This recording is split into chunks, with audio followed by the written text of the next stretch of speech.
Hello दोस्तों, astro shock prediction में आपका स्वागत है। सुबह के लगभग 7 बजे है। आज है 29 जनवरी 2026 यानी गुरुवार। सेंसेक्स की एक्सपायरी का दिन और मैं प्रस्तुत कर रहा हूँ प्री मार्केट रिपोर्ट आप लोगों के लिए। शुरू करने से पहले चैनल के डिस्क्रिप्शन बॉक्स में बिलो द टाइटल डिस्क्लेमर रखा है, कृपया पढ़िए। यानी एज पर डिस्क्लेमर, ये एजुकेशनल प्रोग्राम है। इसके तहत जो भी मैं बोल रहा हूँ ये मेरी पर्सनल राय है, मेरी खुद की राय है। आपके प्रॉफिट या लॉस, लाभ या हानि के लिए मैं और मेरा चैनल जिम्मेदार नहीं रहेंगे, रिस्पॉन्सिबल नहीं रहेंगे। ये प्लीज़ नोट करके रखिए। मेरा एस्ट्रो स्टॉक प्रेडिक्शन चैनल केवल और केवल सिर्फ और सिर्फ यूट्यूब पे ही अवेलेबल है, बाकी कहीं भी नहीं। ये भी नोट करके रखिए। और किसी भी इन्वेस्टमेंट या ट्रेडिंग के पहले शेयर मार्केट में आप किसी अच्छे फाइनेंशियल एडवाइजर से कंसल्ट कर सकते हो, एडवाइस ले सकते हो, ताकि आपको लॉस ना हो। चलिए दोस्तों, शुरू करेंगे। दोस्तों, कल American market totally flat close हो गया, 10-12 पॉइंट प्लस में क्लोज हो गया, टोटली फ्लैट क्लोज हो गया। कल एज एक्सपेक्टेड फेड ने rate of interest as it is रखा, यानी ब्याज दरों में कोई भी फैसला नहीं किया, ब्याज दरें एज इट इज़ रख दी है। ब्याज दरों में बढ़ोतरी और गिरावट दोनों भी नहीं किया है पावेल ने, और ये अपेक्षित था कि ब्याज दरें ऐसी ही रखी जाएगी। अमेरिका में ये चीज़ हो गई और मार्केट टोटली फ्लैट हो गया क्लोज। हमारा गिफ्ट निफ्टी अभी लगभग 60 पॉइंट यानी 60 पॉइंट माइनस में दिखा रहा है, यानी हम लोग गैप डाउन कर रहे हैं 60 पॉइंट का, ऐसा इंडिकेट कर रहा है गिफ्ट निफ्टी अभी सुबह। Asian market flat to minus में चल रहे हैं, यूरोपियन फ्यूचर भी फ्लैट है। अमेरिकन जो डाउ फ्यूचर है वो अभी लगभग 110 पॉइंट डाउ फ्यूचर अभी माइनस में चल रहे हैं, और ये भी एक मेन वजह है कि हमारा जो गिफ्ट निफ्टी 60 पॉइंट माइनस में दिखा रहा है। आज है सेंसेक्स की एक्सपायरी का दिन, ये नहीं बोलना है आपको। और एक्सपायरी के दिन मैंने हमेशा बोलता हूँ कि दो टाइप के ट्रेड होते हैं। एक तो सभी कुछ ठीक ठाक चल रहा है वर्ल्ड में तो टाइम पास का ट्रेड होता है, साइडवेज का ट्रेड होता है, और एक छोटे से रेंज में मार्केट को रखा जाता है, जिससे अभी जो ऑप्शन की प्रीमियम ज़्यादा है उसको कम किया जाता है और फ़ायदा किया जाता है, और ऑप्शन बायर्स को लॉस किया जाता है। और दूसरा जो ट्रेड है, अगर इम्पोर्टेंट सपोर्ट नीचे और इम्पोर्टेंट रेजिस्टेंस सपोर्ट ऊपर, उसको अगर तोड़ दिया मार्केट ने निफ्टी या बैंक निफ्टी में, तो मार्केट बहुत बड़ी तेज़ी या मंदी कर सकता है। ये दो टाइप के ट्रेड होते हैं, बाकी कुछ ट्रेड होता ही नहीं इसमें। ओके, सो आपको वो लेवल सपोर्ट रेजिस्टेंस मैं थोड़ी देर में बताऊंगा। उस लेवल सपोर्ट रेजिस्टेंस के ऊपर आपको ध्यान रखना है। उसके अंदर अगर रहेगा मार्केट, उसको तोड़ा नहीं तो मार्केट में टाइम पास रहेगा, सीधी सी बात है। उसको तोड़ा तो मार्केट में बड़ी मूवमेंट रहेगी। ओके, वैसे भी 1 फरवरी यानी आने वाले रविवार के दिन बजट डिक्लेयर करेंगे। हमारे यहाँ बजट डिक्लेयर होगा, और इस संडे कहा यह जा रहा है कि स्टॉक मार्केट चालू रहेगा, यानी रविवार के दिन मार्केट चालू रहेगा, ऐसा कहा जा रहा है। वर्किंग डे है, ये आपको भूलना नहीं है इस संडे। इसीलिए संडे को मार्केट चालू है, इसीलिए ऑप्शंस के प्रीमियम ज़्यादा है। अगले हफ्ते जो निफ्टी का एक्सपायरी या सेंसेक्स की एक्सपायरी गुरुवार है, उसके ऑप्शंस के प्रीमियम बहुत बहुत ज़्यादा है दोस्तों। हालांकि कल इंडिया विक्स गिरा था 6.5% और 13.5 के पास पहुंचा है, इसके बावजूद भी ऑप्शंस के प्रीमियम बहुत ज़्यादा है, क्योंकि बजट का दिन है।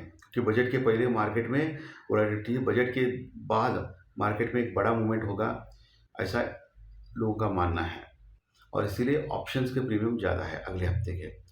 जो ऑप्शन बायर है उनको ये बात समझनी चाहिए कि ऑप्शंस के प्रीमियम ज़्यादा है, और ये ऑप्शंस के प्रीमियम अगर घटने लगेंगे तो बहुत बड़ा लॉस हो सकता है उनके लिए। कॉल राइटर पुट राइटर को अच्छा फ़ायदा है, लेकिन ऑप्शन बायर को बहुत बड़ा लॉस है। हेजिंग या बाइंग अगर आप कर रहे हैं ऑप्शंस निफ्टी या सेंसेक्स का, तो आपको संभल के काम करना है, क्योंकि बहुत बहुत महंगे हैं ऑप्शंस के प्रीमियम। ओके, ये चीज़ भूलना नहीं है। पुट कॉल रेशो वही है, 0.97 के पास है, एक के पास है, आप बोल सकते हो। पुट कॉल रेशो में कोई चेंज नहीं है, लेकिन चेंज सबसे बड़ा एक चीज़ में है, Brent crude oil. Brent crude oil $69 के आसपास पहुंचा है दोस्तों। जी हाँ, आपने सही सुना, $69। मैंने आपको एक रेंज दी थी $62 to $68 की, और मैंने बोला था कि $68 के ऊपर लगातार 2 दिन क्लोज किया ब्रेंट क्रूड ऑयल तो $72 तक जाने की कोशिश कर सकता है, और आज $69 अभी सुबह सुबह ट्रेड कर रहा है, और बहुत ज़्यादा है।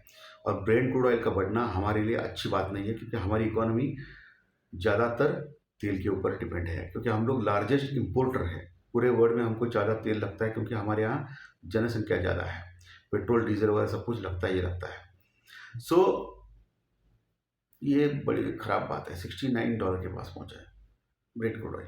इसके ऊपर आपको ध्यान रखना है। अगर ये बढ़ते ही गया तो हमारी फिर से मार्केट में गिरावट चालू हो सकती है।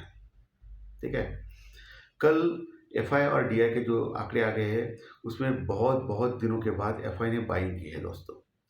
कैश में एफआई ने लगभग 500 करोड़ का माल बाय किया है। इस बार सेल नहीं किया है, बाय किया है।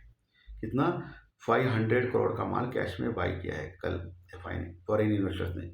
ये एक अच्छी बात है, राहत भरी बात है हमारे इंडियन स्टॉक मार्केट में।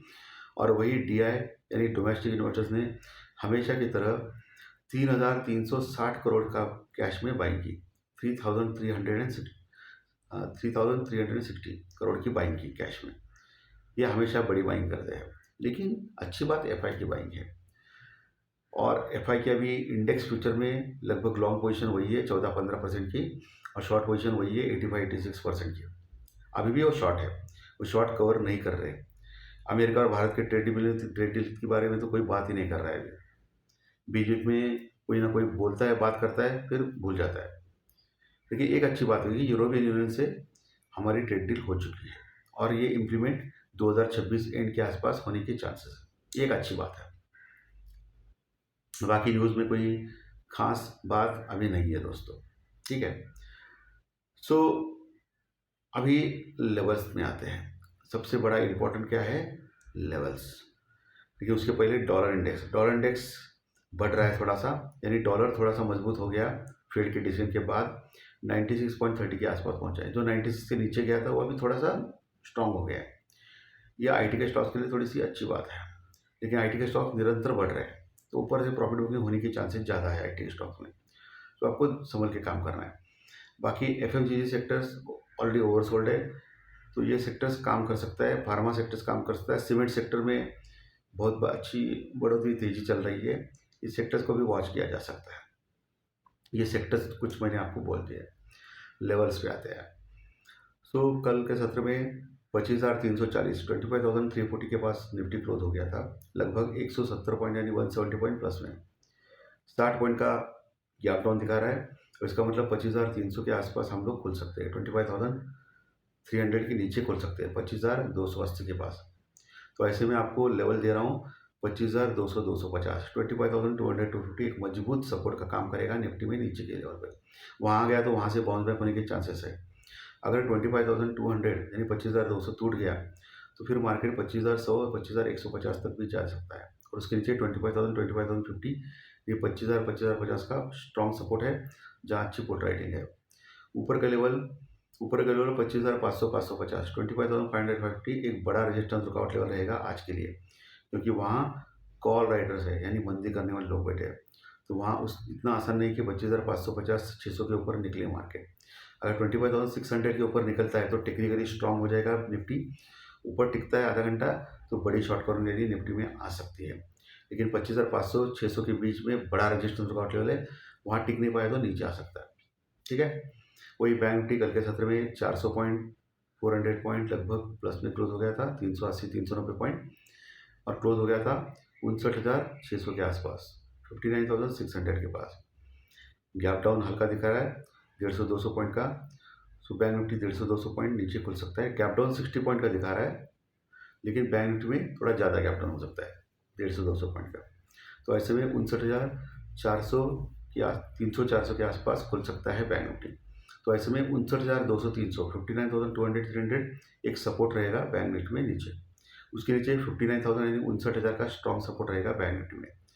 59,000 के नीचे गया तो 58,800 और 58,500 58,800 58,500 एक मजबूत सपोर्ट रहेंगे बैंक निफ्टी में। ऊपर का लेवल 59,800 59,800 बड़ा रेजिस्टेंस रुकावट लेवल है जहाँ कॉल राइटर्स है बैंक निफ्टी में। उसके ऊपर 60,000 60,100 60,000 60,100 ये एक बड़ा रेजिस्टेंस रुकावट लेवल हो सकता है। ऑल टाइम हाई का लेवल है बैंक निफ्टी में। तो वहाँ कॉल राइटर्स है, वहाँ तक गया तो वहाँ से नीचे आने के ज़्यादा खतरा है बैंक निफ्टी में, क्योंकि ऑल टाइम हाई का लेवल है इंपॉर्टेंट। तो ये लेवल आपको ध्यान में रखना है। तो दोस्तों आशा करता हूँ आज का सेशन आपको अच्छा लगा रहेगा। अच्छा लगा तो लाइक दबाइए, कमेंट बॉक्स में कमेंट लिखिए, और जो नए दर्शक पहली बार चैनल देख रहे हैं वो सब्सक्राइब का बटन जरूर दबाए ताकि आपको आने वाले से वीडियो इसी चैनल के ऊपर सिर्फ और सिर्फ यूट्यूब पर जरूर देखने को। धन्यवाद। फिर मिलेंगे ज्योतिष शास्त्री प्रेडिक्शन कार्यक्रम में। Thank you very much.